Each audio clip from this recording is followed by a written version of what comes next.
हिला जर आपण 2 ने भागलं तर त्या 2 ला भागलं तर बाकी किती येईल? 0 येईल, कारण या 2 ने याला पूर्ण भाग जातो, म्हणजे बाकी काही शिल्लक राहत नाही. म्हणजे ही जी बाकी आहे ती 0 आली तरच तिला समसंख्या असं म्हणतात. आणि ती समसंख्या ओळखण्यासाठी तिची काही कसोटी आहे. ज्या संख्येच्या एकक स्थानी पहा, एकक स्थानी 0, 2, 4, 6 आणि 8 हे अंक असले पाहिजे. पहा, ज्या संख्येच्या एकक स्थानी 0, 2, 4, 6, 8 यापैकी एक अंक असतो त्या संख्या समसंख्या असतात. म्हणजे समसंख्या कशाला म्हणतात आपण पाहिलंय, 2 ने भागलं तर बाकी 0 आली पाहिजे. आणि समसंख्या कशा ओळखायच्या, तर त्या संख्येच्या एकक स्थानी 0, 2, 4, 6, 8 यापैकी एखादा अंक असावा लागतो, तिला म्हणायचं समसंख्या. तर समसंख्येचे उदाहरण आपण पाहिलेलेच आहे. इथं वरती एक उदाहरण अजून पाहूयात. उदाहरण आता 100 ही एक समसंख्या आहे, कारण याच्या एकक स्थानी 0 आहे. 52 हिच्या एकक स्थानी 2 आहे. 64 च्या एकक स्थानी 4 आहे. अशा प्रकारे आपल्याला समसंख्या त्या ओळखता येतील की ज्याच्या एकक स्थानी या 5 अंकापैकी एक अंक असला पाहिजे. 0, 2, 4, 6, 8 हे अंक असल्यास तिला समसंख्या असं म्हणतात. आपण संख्याचा हा झाला आपला संख्यांचा पहिला प्रकार पाहता. समसंख्या सर्व विद्यार्थ्याला माहित असतात, शिकवून झालेल्या आहेत, पण उजळणी म्हणून आपण काही विद्यार्थ्याला जर नसेल माहित तर आपण त्यासाठी घेतलेले आहेत. आता दुसऱ्या पण संख्यांचा प्रकार पाहू, विषम संख्या.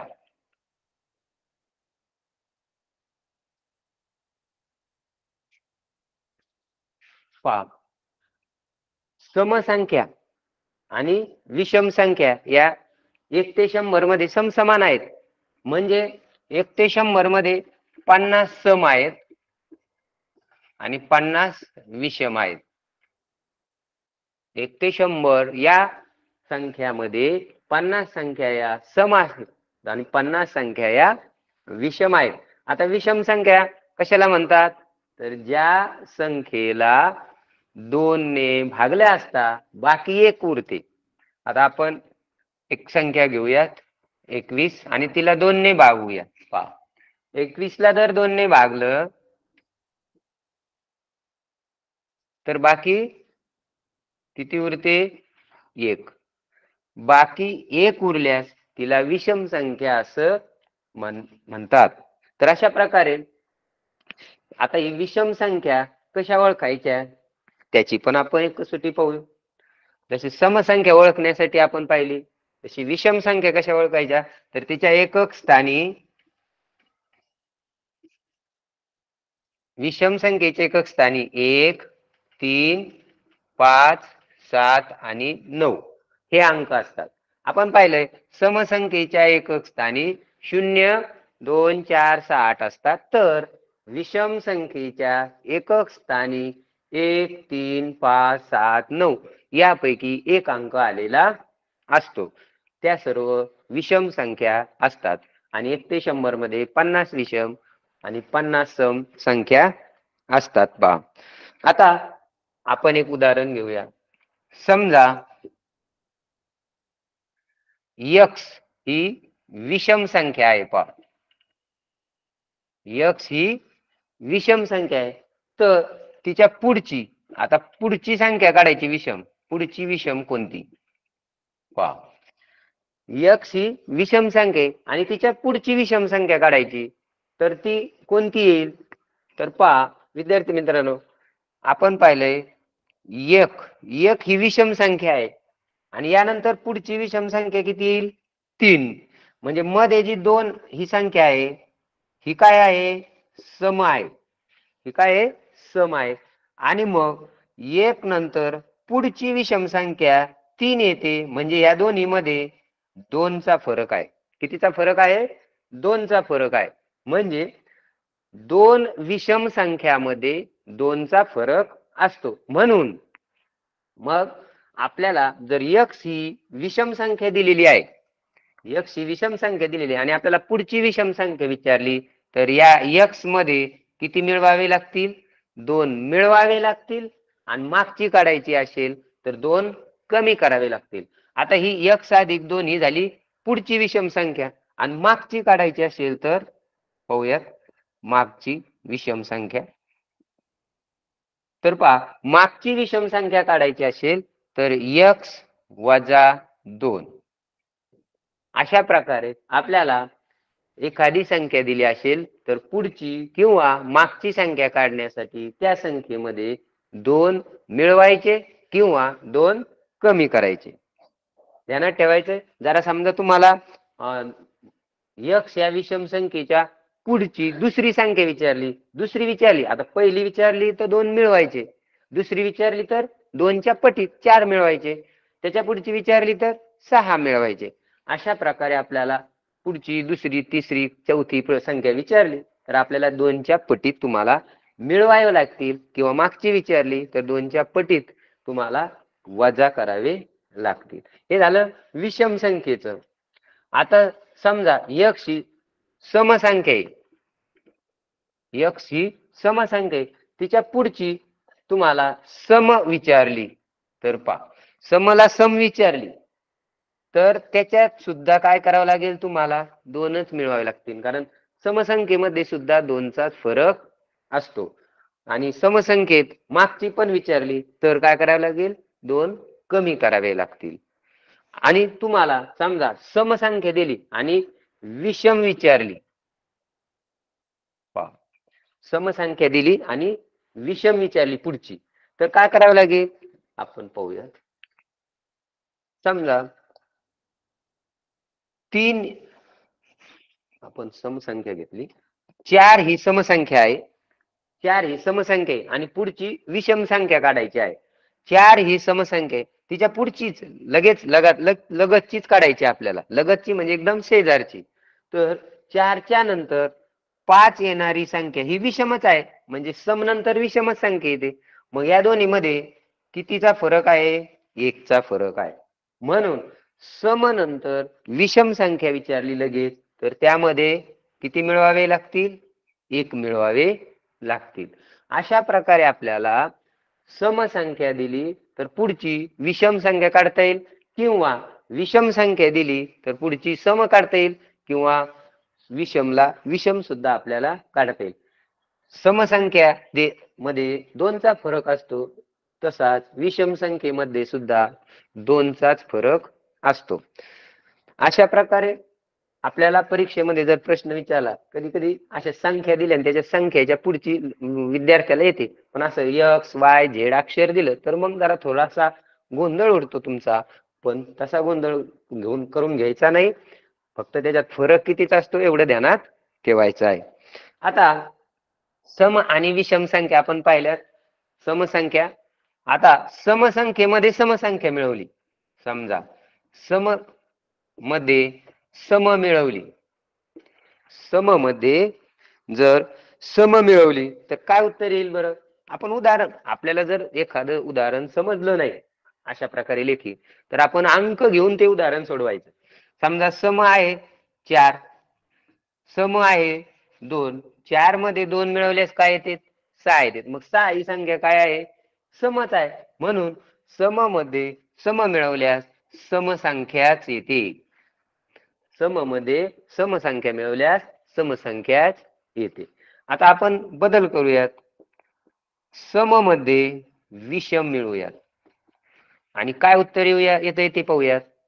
तर पहा, समसंख्या आहे 4, त्यामध्ये विषम संख्या 1 मिळवली तर उत्तर किती येते? 5. मग सम मध्ये विषम मिळवल्यास उत्तर विषम संख्या येते. हे अशा प्रकारे आपण प्रत्यक्ष अंक घेऊन ते गणित करायचं आणि मग आपलं आपलं ठरवायचं की कोणती संख्या येईल, सम येईल की विषम येईल. आता विषम मध्ये विषम मिळवली, समजा विषम संख्येमध्ये विषम मिळवली तर काय येईल? पहा, 1 ही विषम आणि मोठ्या संख्येला घ्यायची आवश्यकता नाही, पटकन आपल्याला गणित येईल. अशाच प्रकारे छोट्या छोट्या संख्या घ्यायच्या. विषम मध्ये एक मिळव, हा समजा विषम आहे आणि याच्यामध्ये पुढची विषम 3 मिळवली तर उत्तर किती येते? 4 येते. आणि 4 ही काय आहे? सम आहे. म्हणजे विषम मध्ये विषम संख्या मिळवली तर सम संख्या येते. अशा प्रकारे आपण परीक्षेमध्ये असे काही पर्याय असतात. सम मध्ये सम मिळवल्यास समसंख्या येते, विषम मध्ये विषम मिळवल्यास समसंख्या येते, तर सम मध्ये विषम मिळवल्यास विषम संख्या, तर पर्यायापैकी कोणता योग्य पर्याय आहे किंवा अयोग्य पर्याय कोणता आहे. अशा प्रकारे जर पर्याय आला तर तुम्ही असं उदाहरण घेऊन पाहायचं, ठरवायचं मग कोणती येते ती आणि पर्याय लिहायचा. आता तुम्हाला सम मध्ये समचा आणि समचा गुणाकार करून पाहूयात. आता आपण सम गुणिले सम म्हणजे समसंख्या आणि समसंख्या यांचा गुणाकार करायचा. समसंख्या 2 समसंख्या 4 या दोन्हीचा गुणाकार केला तर तो येतो 8 आणि ही आली सम. म्हणजे समसंख्या आणि समसंख्येचा गुणाकार सुद्धा सम येतो. विषम संख्या पहा, विषम गुणिले विषम आणि विषम संख्या आणि विषम संख्येचा गुणाकार काय येतो ते पाहूयात. विषम 1 आणि विषम 3 यांचा गुणाकार 3 1 3 आणि ही संख्या आलेली आहे विषम. म्हणून विषम संख्या आणि विषम संख्येचा गुणाकार केल्यास विषम संख्या येते, समसंख्या आणि समसंख्येचा गुणाकार केल्यास समसंख्याच येते. अशा प्रकारे गुणाकार, बेरीज, वजाबाकी तुम्ही असं स्वतः करून पाहायचंय आणि कोणत्या प्रकारची संख्या येते ते ठरवायचं आहे. आता तुम्हाला समसंख्या आणि विषम संख्या याविषयी काही शंका राहिली नसेल, पुन्हा एकदा आपण पाहू. समसंख्या कशाला म्हणतात? ज्या संख्येला 2 ने भागलं तर बाकी 0 उरते त्याला समसंख्या म्हणतात. ज्या संख्येला 2 ने भागल्यास बाकी 1 उरते तिला विषम संख्या म्हणतात. समसंख्या ओळखण्यासाठी त्याच्या एकक स्थानी 0 2 4 6 8 असतात, तर विषम संख्या ओळखण्यासाठी त्या एकक स्थानी 1 3 5 7 9 हे अंक यापैकी एक अंक असू शकतो. 100 मध्ये 50 समसंख्या आणि 50 विषम संख्या असतात. यामध्ये काही अडचण, काही शंका राहिली नसेल तर आपण समसंख्या आणि विषम संख्या याविषयी माहिती संपूयात. आणि आता संख्येचा पुढचा प्रकार आपण पाहूयात. तर संख्येचा पुढचा प्रकार आहे पहा मूळ संख्या. हा महत्वाचा घटक आहे. मूळ संख्यावर आधारित आपल्याला शिष्यवृत्ती परीक्षेत अनेक प्रश्न येतात. अगोदर मूळ संख्या कशाला म्हणतात ते समजून घेऊयात आणि मग मूळ संख्या पाहूयात आपण. तर पहा विद्यार्थी मित्रांनो, ज्या संख्येचे फक्त एक आणि तीच संख्या म्हणजे एक आणि तीच संख्या हे दोनच विभाजक असतात, एक आणि तीच संख्या हे दोनच विभाजक असतात, तिला मूळ संख्या असं म्हणतात. आता उदाहरणातून आपण ते समजून घेऊयात की मूळ संख्या कशाला म्हणतात. समजा आपण 13 ही एक संख्या घेतली तर 13 या संख्येला कोणत्या कोणत्या संख्येने भाग जातो. आता विभाजक म्हणजे तिला भाग जाणे. मग आता 13 ला 1 ने भाग जातो, कारण सर्वच संख्याला 1 ने भाग जातो, म्हणून 1 हा सर्व संख्यांचा विभाजक असतो आणि तो सुरुवातीला 1 नंबरला विभाजक लिहायचा असतो. तर 1 ने 13 ला भाग जातो. आता अजून तुम्ही पहा, 13 ला 2 ने भाग जाणार नाही, 3 ने भाग जाणार नाही, 4च्या पाड्यात नाही 13, 5च्या पाड्यात नाही, 6च्या नाही, 7च्या नाही, 8च्या नाही, 9च्या पाड्यात नाही, 10च्या नाही, 11च्या पाड्यात नाही, 12च्या नाही, डायरेक्ट ती 13च्या पाड्यात आहे. म्हणजे 13 ही संख्या 13च्या पाड्यात असणारच आहे. तीच संख्या तिच्या पाड्यात असतात आणि 1 ही असते. म्हणून आता या 13चे किती विभाजक झाले? 1 आणि 13 2. म्हणजे 1 आणि तीच संख्या आली, 13च्या पाड्यात 13 आहे का नाही. म्हणजे हे दोनच विभाजक आहेत. ज्या संख्येचे दोनच विभाजक असतात त्या संख्येला मूळ संख्या असं म्हणतात. ओके. आता आपण पाहूयात मूळ संख्या 1 ते 100 मध्ये किती मूळ संख्या आहेत पहा. तर 1 ते 100 मध्ये एकूण आपण 1 ते 100च बेस धरलेला आहे. 1 ते 100 मध्ये एकूण 25 मूळ संख्या आहेत. 1 ते 100 मध्ये 25 मूळ संख्या आहेत. त्यातील 1 ते 50 पर्यंत 1 ते 50 मध्ये 15 आणि 51 ते 100 मध्ये 10 मूळ संख्या आहेत. पहा एकूण मूळ संख्या आहेत 25. 1 ते 50 मध्ये 15 मूळ संख्या, 51 ते 100 मध्ये 10 मूळ संख्या, टोटल झाल्या 25 मूळ संख्या. आता या मूळ संख्या लक्षात ठेवण्यासाठी तुम्हाला एक मोबाईल नंबर सारखा एक नंबर आहे 44 22 32 23 21. पहा 44 22 32 23 21. आता याचा अर्थ काय? या अंकाची बेरीज करून पहा बरं किती होती. किती होईल? 25. या अंकाची बेरीज किती झाली? 25. म्हणजे ह्या मूळ संख्यांचा नंबर आहे. मग आता मूळ संख्यांचा नंबर आहे म्हणजे मूळ संख्या लक्षात ठेवण्यासाठी एक सोयीस्कर उपाय आहे. म्हणजे कसा पहा 1 ते 10 मध्ये किती मूळ संख्या आहेत? 10 पर्यंत, 20 पर्यंत, 30 पर्यंत, 40 मधल्या, 50च्या ओळी मधल्या, त्या पुढं 60 असं.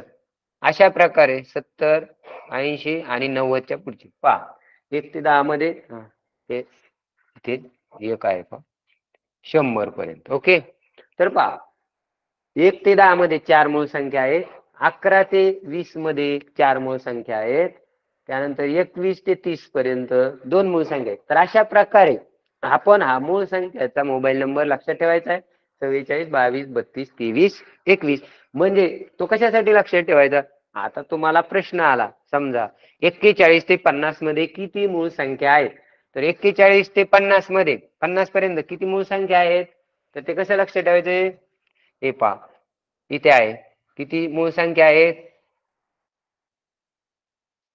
हे 50 पर्यंत 50 दिले म्हणजे 50 पर्यंत 50 पर्यंत किती मूळ संख्या आहेत? त्या 10च्या याच्यामध्ये 10 संख्येमध्ये 3 मूळ संख्या आहेत. त्या कोणत्या आहेत? 41 43 47. तर अशा प्रकारे आपल्याला कोणत्याही कुठल्याही मधल्या आदल्या संख्या विचारल्या तर तुम्हाला ते पटकन करण्यासाठी कधी कधी त्या मधल्या संख्या लवकर आपल्याला तर मग पहिल्यापासून म्हणावं लागतंय. त्यासाठी तो मोबाईल नंबर पाठ करून ठेवायचा आहे. म्हणजे एकूण मूळ संख्या 25 आहेत. 1 ते 50 मध्ये 15 मूळ संख्या आहेत. 51 ते 100 मध्ये 10 मूळ संख्या आहेत. मूळ संख्या कशाला म्हणतात? या त्या संख्येची फक्त एक आणि तीच ही विभाजक असते. ओके. आता या मूळ संख्या कोणकोणत्या आहेत ते एकदा पाहू.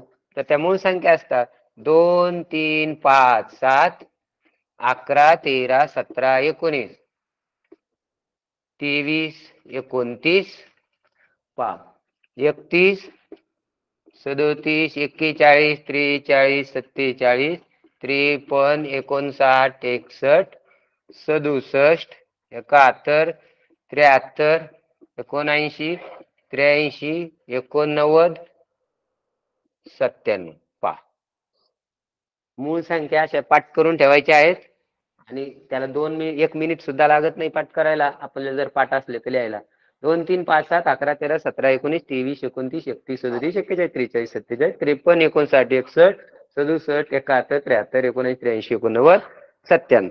तर या सर्व मूळ संख्या आहेत 25. आता या मूळ संख्या झाल्या. आता या मूळ संख्येमध्ये 25 मूळ संख्या आहेत. पण आता या मूळ संख्येनंतर आपल्याला दुसरे ते जोड मूळ संख्या पहा या मूळ संख्यानंतरच जोड मूळ असतात. याच्यातच आलेले आहेत म्हणून तू पाहूयात लगेच आपण पहा. तर त्या जोड मूळ संख्येमध्ये जोडमूळ संख्या कशाला म्हणतात ते अगोदर पाहूयात आपण. तर त्या जोडमूळ संख्या म्हणजे ज्या दोन मूळ संख्येमध्ये एक संयुक्त संख्या असते. पहा ज्या दोन मूळ संख्या आहेत दोन मूळ संख्येमध्ये एकच संयुक्त संख्या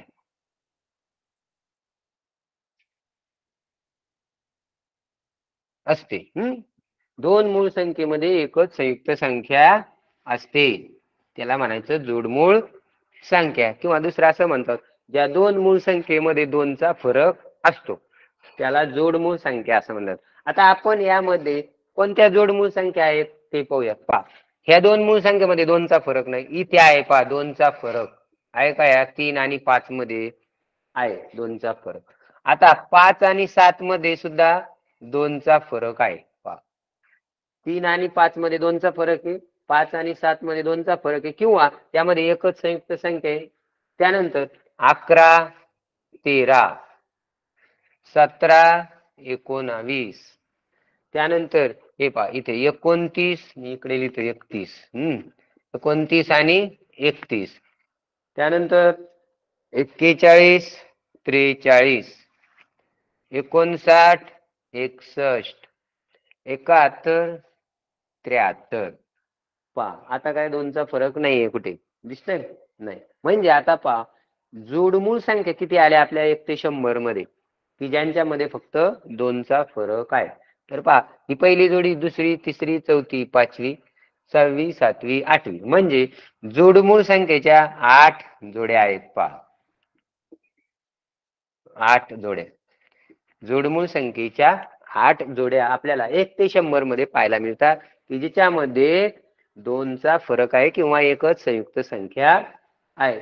परीक्षेला तुम्हाला कधी कधी बुद्धिमत्तेत सुद्धा याचा प्रश्न येतो.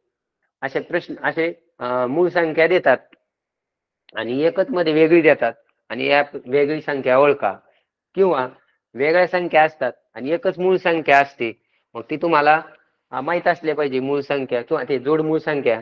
जोडमूळ संख्या कधी कधी जोड्या जोड्या दिलेल्या जातात आणि पुढे कोणती जोडी येईल अशा प्रकारे विचारलेलं असतं. त्यासाठी ह्या 8 जोडमूळ संख्याच्या जोड्या तुम्ही पाठ करून ठेवायच्या आहेत, लक्षात ठेवायच्या आहेत. ओके, तर जोडमूळ संख्या तुम्हाला समजल्या असतील. आता आपण मूळ संख्या पाहिलेल्या आहेत, जोडमूळ संख्या पण पाहिलेल्या आहेत, समसंख्या पाहिल्या आहेत, विषम संख्या सुद्धा पाहिलेल्या आहेत. पहा, आणि यामध्ये काही शंका असल्यास तुम्ही केव्हाही विचारू शकता. आता पहा, यानंतर आपल्याला पुढचा 5वा प्रकार आहे संयुक्त संख्या.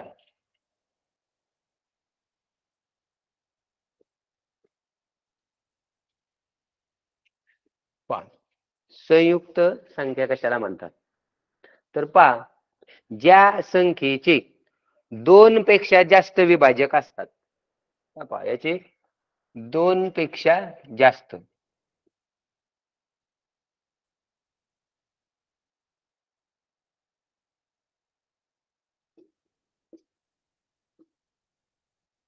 आपण पाहिले मूळ संख्या पाहिल्या, मूळ संख्येला किती विभाजक होते, फक्त 2.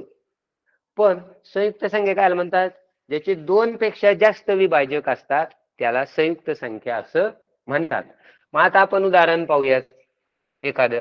आता समजा 12 ही एक संख्या घेतली आपण आणि 12चे विभाजक घेतले. विभाजक म्हणजे काय, त्या संख्येला कोणत्या संख्येने भाग जातो, ती संख्या कोणाच्या कोणाच्या पाड्यात आहे थोडक्यात. तर या 12चे विभाजक एक सुरुवातीला असतोच, अगोदर सांगितलं मी, एकने कोणत्याही संख्येला भाग जातो. एक नंतर आपण आता 2 पाहू, ही 2च्या पाड्यात आहे का, ओके 2च्या पाड्यात आहे. त्यानंतर ती 3च्या पाड्यात आहे का, ओके 3च्या पण पाड्यात आहे ती. 4च्या पाड्यात आहे का, 4च्या पाड्यात आहे ती. आता ती 5च्या पाड्यात नाही, 6च्या पाड्यात आहे का, आहे 6च्या पण पाड्यात आहे. आता 6 नंतर ती 7 8 9 10 11च्या पाड्यात नाही, ती डायरेक्ट 12च्या पाड्यात आहे. म्हणून 12चे विभाजक किती आहेत पहा, 1 2 3 4 5 6. 12चे किती विभाजक झाले, ते 6 विभाजक आहेत 12चे. म्हणजे आपल्याला काय वर अपेक्षित होतं, संयुक्त संख्या कशाला म्हणतात, 2 पेक्षा जास्त विभाजक आले पाहिजे. आता हे 2 पेक्षा जास्त विभाजक आहेत, म्हणून 12 ही संख्या कोणती संख्या आहे, संयुक्त संख्या.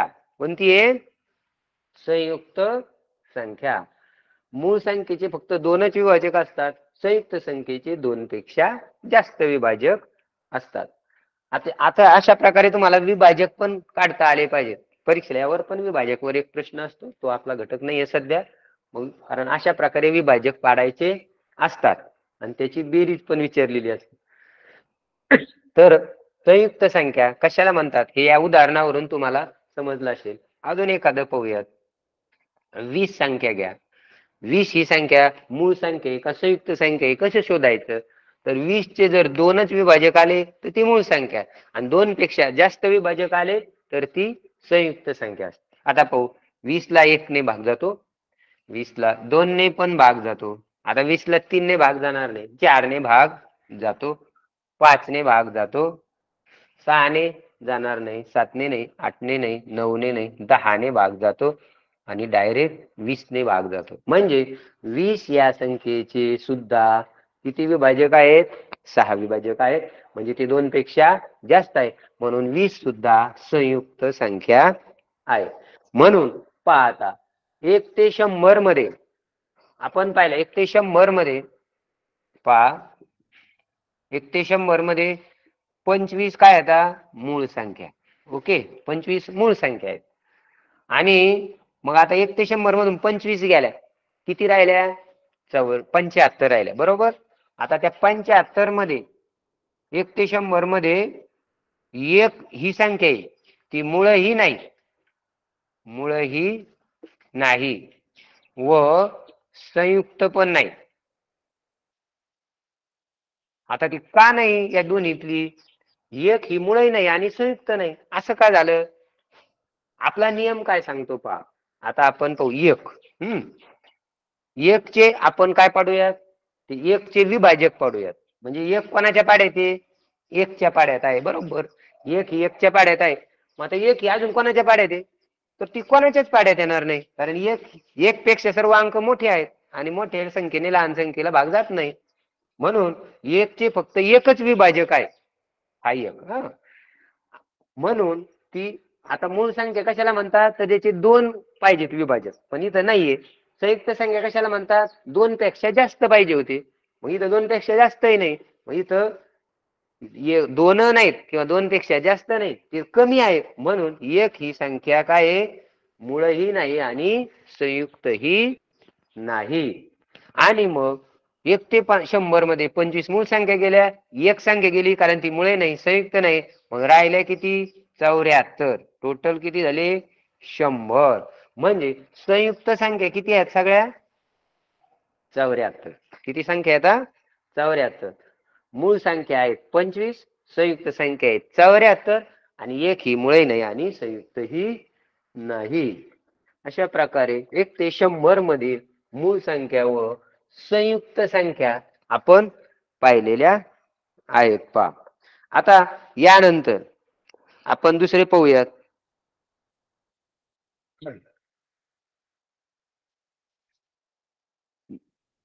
सहमूळ संख्या. आता प्रकार पाहूयात. सहमूळ संख्या. तर पहा सहमूळ संख्या आपण पहिले 6 प्रकारच्या संख्या पाहिलेल्या आहेत. आता 7व्या प्रकारची संख्या ही सहमूळ संख्या. तर पहा सहमूळ संख्या कशाला म्हणतात? ज्या 2 संख्या सहमूळ संख्या एकटी नसते ते जोडीत असतात किंवा जास्त असतात. तर ज्या 2 किंवा 2 पेक्षा जास्त संख्यांचा सामायिक विभाजक पहा सामायिक विभाजक. सामायिक विभाजक किती असतो? फक्त एकच असतो.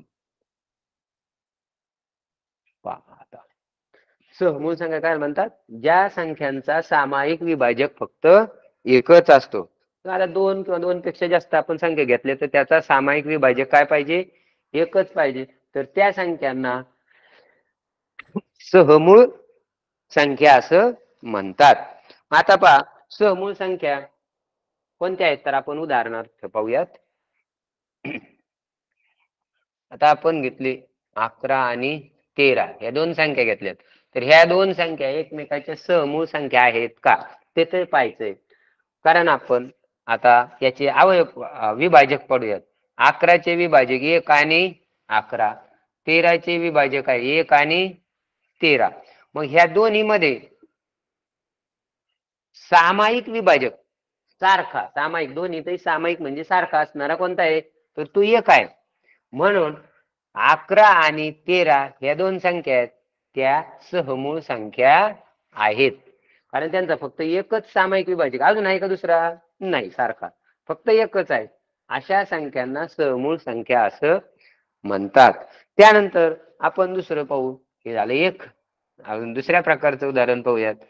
तर पहा, आपण 15 आणि 17 हे दोन संख्या घेतल्या. आता तर पहा, 15चे विभाजक पाडूयात. 1, 3, 5, 15. आणि 17चे विभाजक पाडूया. 1 आणि 17. 17 ही संख्या 1 आणि 17च्यात पाडायचे. आपण पाहिले 17 ही मूळ संख्या आहे. मूळ संख्या असल्यामुळे तिचे दोनच विभाजक असतात. तर 15 ही जास्त दोन पेक्षा आहेत म्हणून ही संयुक्त संख्या आहे. ओके. मग आता पहा, आपण याचे विभाजक पाडले तर यामध्ये समान सामायिक असणारा विभाजक कोणता आहे? 1. आता 1च्या व्यतिरिक्त आहे का पहा बरं. इथे 3, 5, 15 आणि इथं फक्त 17 आहे. म्हणजे ह्या दोन्हीत सुद्धा सामायिक विभाजक एकच आहे. म्हणून ह्या दोन संख्या सुद्धा काय आहेत? सहमूळ संख्या आहेत. आता तिसरं उदाहरण पाहूयात. तिसरं उदाहरण 24 आणि 25 हे एक उदाहरण पाहूयात आपण. पाहता 24चे आपण विभाजक पाडूयात. 1, 2, 3, 4, 6, 8, 12, 24 असे विभाजक पडतात त्याचे. पहा, आणि 25चे विभाजक पाडूयात. 1, 5, 25. आता सांगा मला, या दोन्ही मध्ये एक हा कॉमन आहे, म्हणजे एक हा सामायिक विभाजक आहे. आणि अजून यानंतर आहे का दुसरा? दिसतोय का? नाही दिसत. म्हणजे 24 आणि 25 ह्या दोन संख्या कोणत्या येतात? सहमूळ संख्या आहेत. आणि यानंतर परत चौथ्या प्रकारचे एक उदाहरण पाहू. 25 आणि 39 असं घेऊ. दुसरं एक पाहू. 25च्या आता वरच पाडलेले आहेत आपण. 1, 5, 25 आणि 39चे पाडू आपण. 1, आता 39, 1. आता 39 ही संख्या 13च्या पाड्यात आहे, 39च्या पाड्यात आहे. पहा, तर यामध्ये 1 हा सामायिक विभाजक आहे, बाकीचे विभाजक सामायिक नाहीत. आता तुम्ही फळ्यावर 4 उदाहरणं दिलेली आहेत, त्याकडे थोडस लक्ष ठेवायचं आहे. पहा, ती समजून घ्यायचं आहे की सहमूळ संख्या कोणत्या प्रकारच्या असू शकतात. आणि ते तुम्हाला पाहिल्या एखाद्या वेळेस कळल्या पाहिजेत, समजल्या पाहिजेत. कारण परीक्षेला जर आलं खालीलपैकी कोणत्या सहमूळ संख्या आहेत आणि कोणत्या सहमूळ संख्या नाहीत, अशा प्रकारे जर तुम्हाला उदाहरण दिलं तर तिला 2-2 संख्या देतील आणि त्यापैकी तुम्हाला विचारतील. आता पहिलं आपण उदाहरण घेतलं होतं. पहा, ह्या दोन मूळ संख्या, आता ह्या दोन मूळ संख्या आहेत. म्हणजे मूळ संख्या जर दिल्या तर त्या सहमूळ संख्या असतात. मूळ संख्येमध्ये सामायिक फक्त एकच विभाजक असतो. म्हणून मूळ संख्या, दोन्ही मूळ संख्या दिलेल्या आहेत ना, दोन्ही मूळ संख्या दिल्या तर ती सहमूळ संख्या असते. आता या ठिकाणी पहा, या ठिकाणी एक संयुक्त संख्या आणि एक मूळ संख्या आहे. म्हणजे एक संयुक्त आणि एक मूळ संख्या असेल तर ती सहमूळ संख्या असू शकते. का? तर समजा 17च्या पटीत फक्त इतर संख्या नसली पाहिजे. म्हणजे 17 ही संख्या आहे, इथं जर 34 आली तर ती सहमूळ संख्या येणार नाही ना, आहे का नाही? 17च्या पटीत नको, बाकी सगळ्या संयुक्त संख्या असल्या तरी चालतील. म्हणजे म्हणून मी तुम्हाला काय म्हटलं, एक मूळ आणि एक संयुक्त संख्या असेल तर ती असू शकते, फक्त ती त्या मूळ संख्येच्या पटीत नको. ओके, तर ही एक सहमूळ संख्या आहे. त्यानंतर इकडे पहा, क्रमवार जर दोन संख्या असतील तर त्या सहमूळ संख्या असतातच. पहा, इथं जशा मूळ संख्या 2 असल्या तर त्या सहमूळ संख्या असतातच, आणि क्रमवार संख्या असल्या तर त्या सुद्धा सहमूळ संख्या असतातच. फक्त इथं एक मूळ आणि एक संयुक्त संख्या असेल तर तिथे एक अट आहे की ती त्याच्या पटीत नसायला नको. ओके, आणि या व्यतिरिक्त सुद्धा सहमूळ संख्या असू शकतात की ज्या मूळ नाहीत किंवा त्याच्या पटी शेजारी सुद्धा नाही, क्रमवार नाही, याच्या व्यतिरिक्त सुद्धा असू शकतात. फक्त तिचं थोडस पाहावं लागेल आपल्याला या उदाहरणात मध्ये की त्याचा सामायिक विभाजक एक येतो की नाही, तेवढं पाहावं लागेल. परंतु हे बाकीचे जर तुम्हाला पर्याय असले तर हे पर्याय तुम्हाला पटकन सांगता येतील की ही समूह संख्या आहे, कारण ही मूळ संख्या आहे. ही शेजारच्या क्रमवार येणाऱ्या संख्या आहेत, ती पण समूह संख्या असते. किंवा एक मूळ संख्येने एक संयुक्त संख्या असेल तर फक्त तुम्हाला त्या संख्येचा पाडा म्हणायचा मूळ संख्येचा, आणि ती त्याच्या पाड्यात आहे का नसली तर ती समूह संख्या आहे. तर तुम्हाला आता या सहमूळ संख्या कशाला म्हणतात, कशा ओळखायच्या हे समजलं असेल. ओके.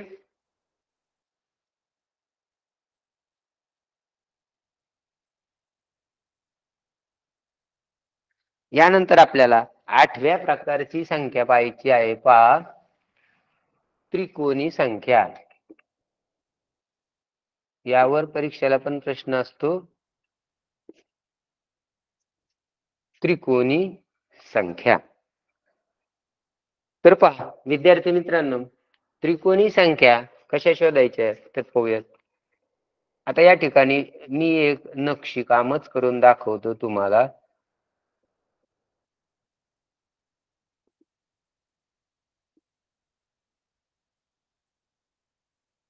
ओके.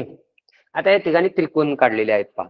तर या ठिकाणी एक एक डॉट दिलेला आहे, या ठिकाणी 3 डॉट दिलेले आहेत, या ठिकाणी 6 डॉट आहेत, आणि या ठिकाणी किती आहेत 10 डॉट आलेले आहेत पहा.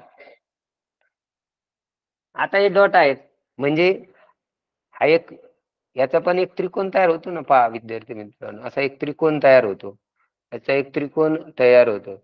आता एक आहे म्हणून हा त्रिकोणच धरायचा तुम्ही. आणि अशा प्रकारे त्रिकोण तयार होणाऱ्या संख्या पुढे कोणत्या येतील ते आपल्याला शोधायचं आहे. आता त्रिकोणी संख्या कशा काढायच्या मी ती तुम्हाला सांगणारच आहे, परंतु पहा इथं 1 होतं, इथं 3 झाले, इथं 6 झाले, इथं 10 झाले. बदल काय होत गेलाय तर पहा, इथं 1 होतं, 1 तर वर होताच, आपण खाली 2 वाढवले. इथं 3 होते, इथं 3 होते ना, मग इथं 3 आहेत, खाली परत 3 वाढवले. आता इथं पहा, इथं सुरुवातीला आपण जे त्रिकोण काढला होता हा असा होता इथला, मग इथं खाली 4 वाढले. आता इथं 4चा त्रिकोण तर येणारच आहे. ओके. पण खाली काय वाढणार आहेत, असे 5 वाढणार आहेत. म्हणजे खालचे 4 टिंब ऐवजी 5 टिंब वाढणार आहेत पुढे. म्हणजे पुढची संख्या कोणती तर 5 वाढले याच्यात, म्हणजे इथं किती झाले 15. आता पुढे 6 वाढणार आहेत म्हणजे किती होईल 21 होईल. म्हणजे त्रिकोणी संख्या, पहिली त्रिकोणी संख्या 1 आहे, ध्यानात ठेवा. पहिली त्रिकोणी संख्या 1 आहे, आणि पुढच्या त्रिकोणी संख्या जर तुम्हाला विचारल्या तर 1 मध्ये 2 मिळवले 3 येतात, 3 मध्ये 3 मिळवले 6 येतात, 6 मध्ये 4 मिळवले, त्यानंतर पुढच्यात 5 मिळवले, त्यानंतर पुढच्यात 6 मिळवले, त्यानंतर पुढच्यात 7 मिळवले. अशा प्रकारे मिळत पुढे पुढे एक एक वर संख्या जास्त मिळवत गेल्यानंतर पुढची त्रिकोणी संख्या मिळते. फक्त पहिल्यामध्ये किती मिळवायचे 2 पासून सुरू करायचं. 2 याच्यात 3 मिळवले, याच्यात 4 मिळवले, 5 मिळवले, 6 मिळवले, 7 मिळवले. अशा प्रकारे पुढच्या त्रिकोणी संख्या येतील.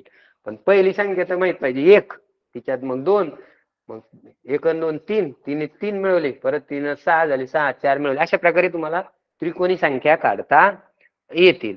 आता त्रिकोणी संख्या काढण्यासाठी एक सूत्र आहे पहा, क्रमवार 2 संख्यांचा गुणाकार. काय करायचं आहे, क्रमवार 2 संख्यांचा गुणाकार आणि त्याला भागिले 2. क्रमवार 2 संख्यांचा गुणाकार भागिले 2. आता क्रमवार 2 संख्या आपण पाहू, 1 गुणिले 2 आणि त्याला भागिले 2.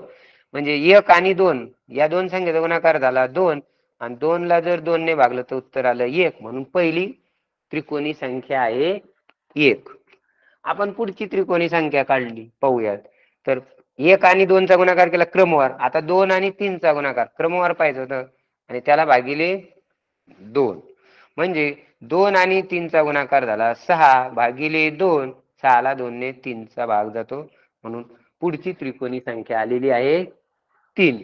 मग अशा प्रकारे क्रमवार 2 संख्याचा जर तुम्ही गुणाकार केला तर तुम्हाला त्रिकोणी संख्या मिळते.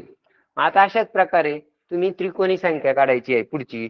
आता इथे 4 गुणिले 5 भागिले 2, 4 5 20 भागिले 2, म्हणजे पुढची आली 10. समजा 8 गुणिले 9 भागिले 2, 9 8 72 भागिले 2, आणि 72 ला जर 2 ने भागलं तर 36 ही एक त्रिकोणी संख्या आहे.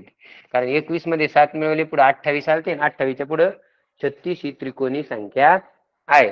तर विद्यार्थी मित्रांनो, अशाच प्रकारे आपण त्रिकोणी संख्या काढायला शिकायचं आहे. तुम्हाला त्रिकोणी संख्या कशा काढायच्या ते तुम्ही अभ्यासलंच आहे आता.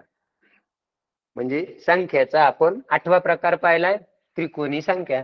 आणि आता आपण संख्यांचा शेवटचा प्रकार पाहणार आहोत.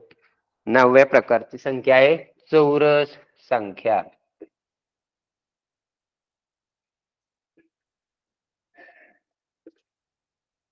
पहा आता चौरस संख्या कशाला म्हणतात ते पाहायचं आपल्याला.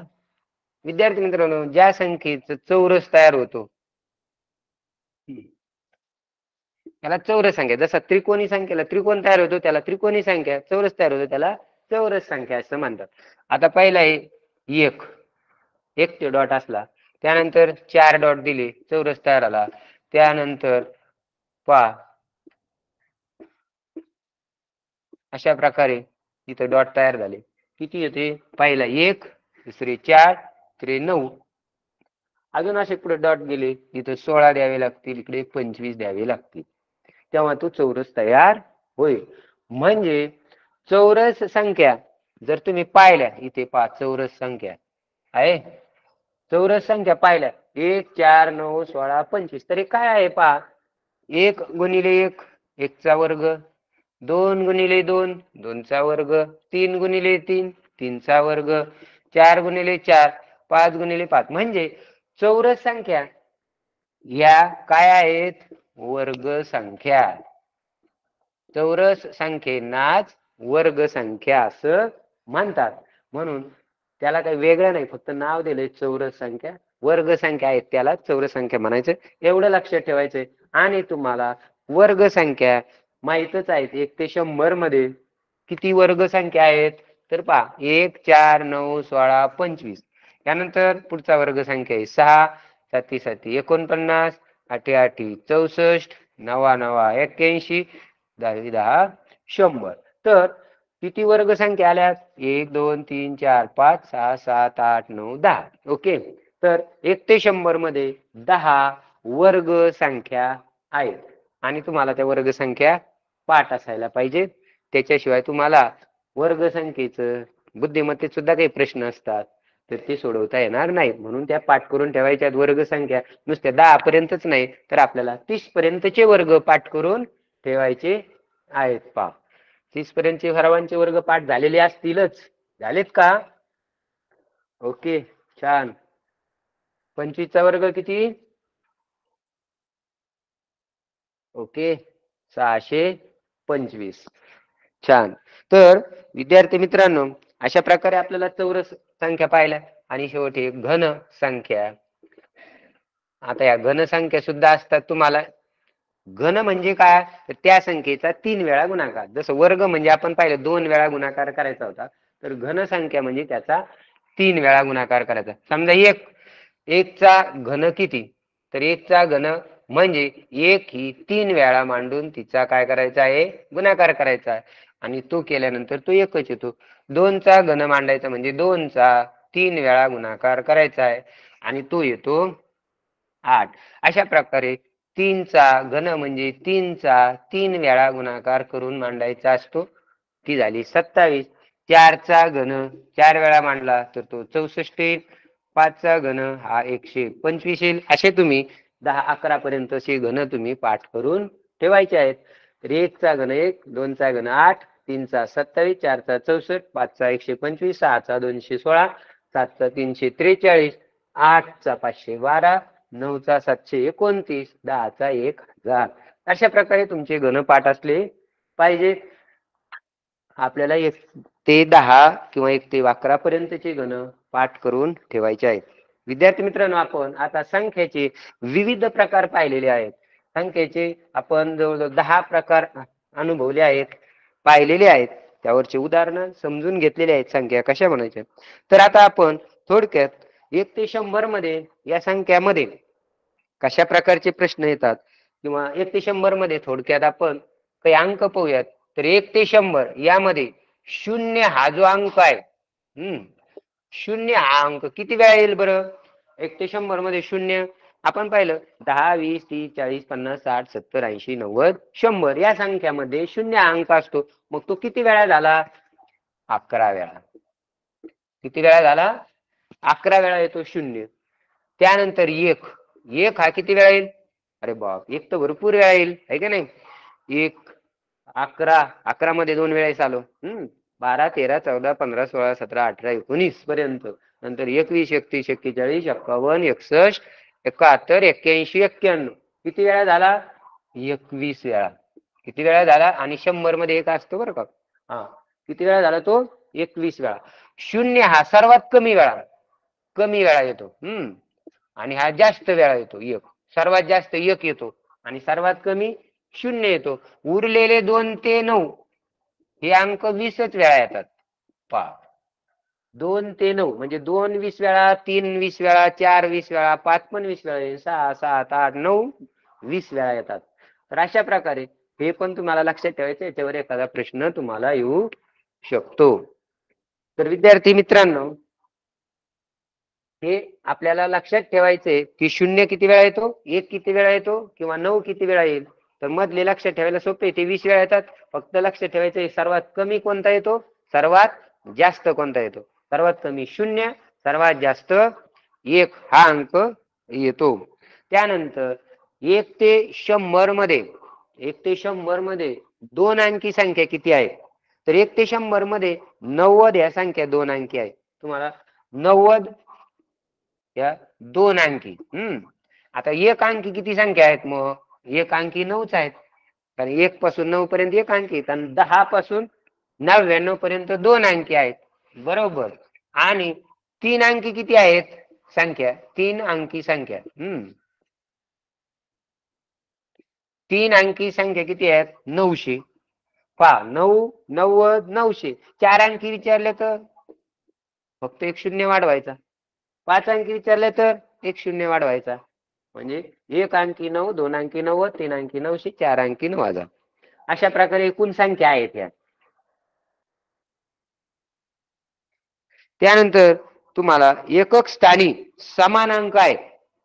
एकक स्थानी आणि दशक स्थानी, एकक आणि दशक स्थानी सारखेच अंक आहेत. अशा 100 मध्ये किती संख्या आहे? आता पहा, एकक आणि दशक स्थानी सारखे अंक असणाऱ्या संख्या कोणत्या आहेत? 11. कारण इथं एकक, दशक आणि एकक आणि दशक मध्ये सारखेच अंक आहे. त्यानंतर 22, 33 असे किती अंक आहे? सगळे 9. किती येतं? असे 9 संख्या आहेत की ज्याचे आणि दशक स्थानी समान अंक आहेत. त्यानंतर पाहूयात, आता आपल्याला एखाद्या 1 पासून तर 10 पर्यंत अंकाची बेरीज किती असं विचारलं. 1 ते 10 अंकाची बेरीज. 1 ते 10 अंकाची तुम्हाला बेरीज करायची आहे. तर 1 ते 10 अंकाची बेरीज करताना 1 ची 10 चीच बेरीज करायची. पहा, 1 ते 10 ची बेरीज झाली 11. 1 ते 10 ची बेरीज करायची, क्रमवार अंकाची बेरीज करायची. तर ती झाली पहिल्याची शेवटची 11. आणि 1 ते 10 मध्ये 10 सोडून उरलेल्या संख्येची मधली संख्या धरायची. एक म्हणजे उरलेली संख्या 1 ते 9 मध्ये मधली संख्या कोणती येईल? 5. त्या मधल्या संख्येनं त्याला गुणायचं. पहा, किती झाले? 55. तुम्हाला 1 पासून 100 पर्यंत अंकाची बेरीज करायची. 1 ते 100 अंकाची बेरीज किती? तर आपण आता वरती केलंय तशाच प्रकारे करूयात. 1 ते 100 अंकामध्ये त्यांची बेरीज करायची, पहिल्याची शेवटच्याचीच बेरीज करतो मी. 1 आणि 100 ची बेरीज 101. ओके. 1 आणि 100 ची बेरीज किती झाली? 101. आणि 100 सोडून 199 म्हणजे 1 ते 99 पर्यंत जे अंक आहे त्याच्या मधली संख्या 50. त्या 50 ने त्याला गुणा. म्हणजे त्याचा गुणा करीन 50 एक 50 चे 5 आणि 50 एक 50. किती गुणा करायला? 5050. म्हणजे 1 ते 100 या अंकाची बेरीज 5050. अशा प्रकारे तुम्हाला कोणत्याही संख्येपर्यंत बेरीज करता येईल. समजा 1 ते 50 ची करायची तुम्हाला. 1 ते 50 ची बेरीज अशाच प्रकारे करता येईल. कारण 50 आणि 1 ची बेरीज 51 आणि याच्या निम्म 25 संख्या आहेत. आपण शेवटची संख्या सोडली त्याच्या मधली संख्या 25 आहे. मग 25 ने 51 ला गुणा, 25 एक 25, ह्याचे आले 2, 25 पाचे 125 आणि 125 आणि 2 127. तर 1 ते 50 ची बेरीज किती आली? 1275. आता ध्यानात ठेवायचं तुम्ही, 1 ते 10 ची बेरीज किती येते? 55. 1 ते 50 ची बेरीज किती येते? 1275. आणि 1 ते 100 ची बेरीज किती येईल? 5050. अशा प्रकारे तुम्हाला कोणते 1 ते 20 ची बेरीज करता येईल, 1 ते 30 ची बेरीज करता येईल, किंवा कोणत्याही संख्येची बेरीज कोणत्याही याची करता येईल. ओके, समजलं विद्यार्थी मित्रांनो? आता यावर आधारित एक उदाहरण पाहू. कसं असतं उदाहरण? आमच्या मंदिरात जाताना 11 पायऱ्या होत्या. किती पायऱ्या होत्या? 11 पायऱ्या आहेत. आणि त्या पायऱ्यावर त्या पायऱ्याच्या क्रमांका इतकी फुलं ठेवली तर किती फुलं लागतील? अशा प्रकारे उदाहरण आलं.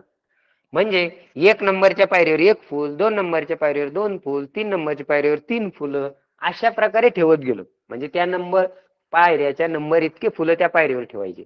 म्हणजे थोडक्यात काय करायचं? 1 पासून 11 पर्यंतच्या अंकाची बेरीज करायची आहे. मग ती करताना आपण माहित आहे, आपल्या लक्षात जर असेल, 1 ते 10 ची बेरीज किती? काही मुलांनी पाठच केलेली 55. 1 ते 10 ची बेरीज 55 आणि उरले 11, त्याच्यात टाका 11, टोटल झाले 66. म्हणजे एक मंदिराला 11 पायऱ्या आहेत, त्या पायऱ्या नंबर इतकी फुलं ठेवले तर एकूण फुलं किती लागतील? 66. अशा प्रकारे उदाहरणं तुम्हाला परीक्षेला येऊ शकतात. त्यासाठी तुम्हाला ह्या अंकाची बेरीज माहीत असणं गरजेचं आहे. पहा आता पहा, कधी कधी असा प्रश्न असतो, 1 ते 100 मध्ये सर्वात मोठी मूळ संख्या व सर्वात लहान 2 अंकी मूळ संख्या यांचा गुणाकार किती? आता तुम्हाला ती सर्वात मोठी 1 ते 100 मध्ये सर्वात मोठी मूळ संख्या किती आहे? 97. बरोबर. सर्वात मोठी मूळ संख्या 97 आणि सर्वात लहान 2 अंकी मूळ संख्या. आता कधी कधी विद्यार्थी जर नीट व्यवस्थित वाचलं नाही तर ते काय करते, सर्वात लहान मूळ संख्या लिहा 2. ओके, तर 2 नाही लिहायचे, सर्वात लहान त्यांनी 2 अंकी मूळ संख्या सांगितलेली 11 आणि यांचा गुणाकार करायचा आहे. तर तो गुणाकार किती येईल पहा.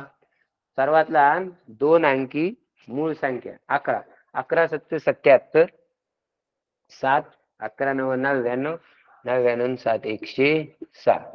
तर अशा प्रकारे येईल. आता 2 ही मूळ संख्या आहे. बरोबर. हा, ते मग अशी मूळ संख्या आपलं सांगायचं राहिलं. 2 ही मूळ संख्या आहे. 2 ही मूळ संख्या आहे, पण ती कोणती आहे? सम. कोणती आहे? सम. आणि एवढी एकच मूळ संख्या आहे की ती सम आहे, बाकी सर्व विषम मूळ संख्या आहेत. 2 ही एकमेव मूळ संख्या आहे की ती सम आहे, बाकी सर्व विषम मूळ संख्या आहेत.